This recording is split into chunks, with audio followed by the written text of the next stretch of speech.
ನಮಸ್ಕಾರ ಗೆಳೆಯರೇ ಹಾಗೂ ವೀಕ್ಷಕರೇ. ಇವತ್ತೊಂದು ಸತ್ಯವಾದ ಘಟನೆ, ರಿಯಲ್ಲಾಗಿ ನಡೆದಂಥ ಘಟನೆಯನ್ನು ನಾನು ನಿಮ್ಮ ಮುಂದೆ ಹೇಳ್ತೀನಿ. ಇದು ನಡೆದಿದ್ದು ಜರ್ಮನಿ ದೇಶದಲ್ಲಿ. ಅದು ಕಳೆದ ವಾರ. ತಾವೆಲ್ಲರೂ ಕೇಳಿ. ಮೊದಲು ಒಂದು ಫೋಟೋ ತೋರಿಸ್ತೀನಿ, ತಾವೆಲ್ಲರೂ ಗಮನವಿಟ್ಟು ನೋಡಿ, ಆಮೇಲೆ ಕತೆ ಮುಂದುವರಿಸ್ತೀನಿ.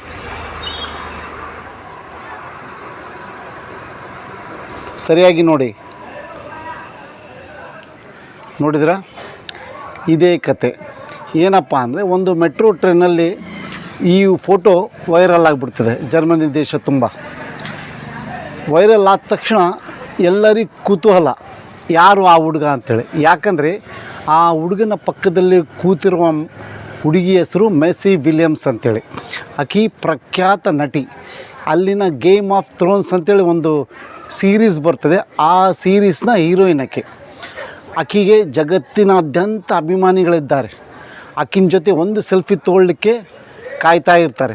ಅಂಥದ್ರಲ್ಲಿ ಆ ಹುಡುಗಿ ಪಕ್ಕ ಯಾರು ಅಂಥೇಳಿ ಚರ್ಚೆ ಶುರುವಾಯಿತು. ಅಂಥದ್ರಲ್ಲಿ ಡೇಸ್ ಪ್ರಿಗಲ್ ಅಂಥೇಳಿ ಅಲ್ಲಿನ ಒಂದು ಮ್ಯಾಗ್ಝಿನ್ ಆ ಹುಡುಗನ ಪೂರ್ವಾಪರಗಳನ್ನು ಪರೀಕ್ಷಿಸಲು ಹೊರಟಿತು. ಯಾರು ಏನು ಎತ್ತಂತ ವೃತ್ತಾಂತ. ಆ ಹುಡುಗ ಎಲ್ಲ ಹುಡುಕಿದ ಮೇಲೆ ಮ್ಯೂನಿಚ್ ನಗರದಲ್ಲಿ ಸಿಕ್ಕ. ಅಲ್ಲಿ ಅವನಿಗೆ ಕೇಳಲಾಯಿತು, ಈಗೀಗ ನೋಡಪ್ಪ ಆ ಫೋಟೋದಲ್ಲಿನ ಹುಡುಗಿ ಯಾರು ಗೊತ್ತಾ, ಅದು ಇದು ಅಂತ ಕೇಳಿದಾಗ ಆ ಹುಡುಗಂದ ಗೊತ್ತಿಲ್ಲ ಅಂದ. ಅವಾಗ ಹೇಳಿದ್ರು, ಅವೆಲ್ಲ ಹುಡುಗಿನ ಎಲ್ಲ ಪೂರ್ವಪರ ಹೇಳಿದ್ಮೇಲೆ ಅವಾಗ ಕೇಳಿದ್ರು, ನಿನಗೆ ರಿಯಾಕ್ಟೇ ಮಾಡಲಿಲ್ಲ, ಹುಡುಗಿ ಕೂತಳಂದ್ರೂ ರಿಯಾಕ್ಟ್ ಮಾಡಲಿಲ್ಲಲ್ಲ ಯಾಕೆ ಅಂತ ಕೇಳಿದಾಗ ಆ ಹುಡುಗನ ಉತ್ತರ ಹೀಗಿತ್ತು: ನಿಮ್ಮ ಬಳಿ ಯಾವುದೇ ಪರ್ಮಿಷನ್ ಇರಲಿಕ್ಕೆ ಇಲ್ಲ, ಈ ದೇಶದಲ್ಲಿ ಬಂದು ಇಲ್ಲೀಗಲಾಗಿ ಇದ್ದೀರಿ, ಒಂದು ಜೇಬಿನಲ್ಲಿ €1 ಸಹ ಇಲ್ಲ, ಅಂಥದ್ರಲ್ಲಿ ನಿಮ್ಮ ಪಕ್ಕ ಯಾರು ಕೂತಿದ್ದಾರೆ ಯಾರು ಕೂತಿಲ್ಲ ಎಂಬುದು ಪರಿವೇ ನಿಮಗಿರುವುದಿಲ್ಲ ಅಂತ. ಆ ಮಾತು ಆ ಮ್ಯಾಗ್ಝಿನ್ ಪತ್ರಿಕೆಯ ಮಾಲೀಕನಿಗೆ ಬಹಳ ತಟ್ಟಿತು. ಅಂಥ ಸತ್ಯವಾದ ಪ್ರಾಮಾಣಿಕತೆ ಮಾತುಗಳನ್ನು ಕೇಳಿ ಅವನು ತನ್ನ ಮ್ಯಾಗ್ಝಿನ್ನಲ್ಲಿ ಅವನಿಗೆ ಪೋಸ್ಟ್ ಮ್ಯಾನ್ ಎಂಬ ನೌಕರಿ ಕೊಟ್ಟ.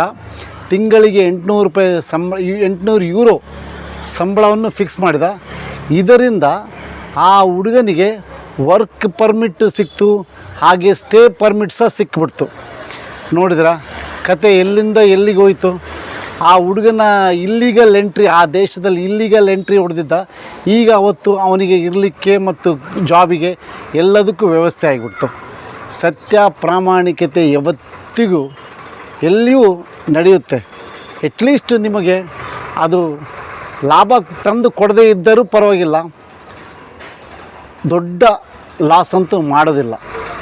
ನೆನಪಿಡಿ, ಅದೃಷ್ಟದ ಆಟ ಎಲ್ಲಿವರೆಗೆ ನಡೆಯುತ್ತೆ, ಹೇಗೆ ನಡೆಯುತ್ತೆ ಎಂಬುದಕ್ಕೆ ಇದಕ್ಕಿಂತ ಸ್ಪಷ್ಟವಾದ ಉದಾಹರಣೆ ಬೇರೇನೂ ಇಲ್ಲ. ನಮಸ್ಕಾರ.